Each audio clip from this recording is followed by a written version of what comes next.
Hizbullah melaporkan kerugian besar di pihak Israel sejak invasi darat ke Lebanon Selatan. Menurut rilis terbaru, 42 tank Merkava milik Israel berhasil dihancurkan oleh pejuang Hizbullah. Selain itu, 4 bulldozer lapis baja D9 dan beberapa kendaraan tempur, termasuk Humvee dan APC juga hancur. Mengutip Tribun News pada 1 November 2024, Hizbullah mengkonfirmasi korban jiwa di pihak Israel mencapai 95 tentara, sementara 900 lainnya mengalami luka-luka.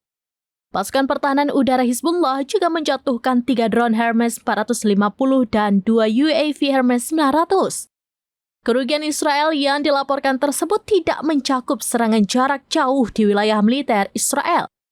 Di saat bersamaan, sirine serangan udara berbunyi di Israel Utara karena adanya roket yang ditembakkan dari Lebanon. Bentrokan juga terjadi di tepi barat dengan militer Israel menangkap 3 warga di sekitar kamp Balatan Nablus.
Download Tribun X sekarang, menghadirkan lokal menjadi Indonesia.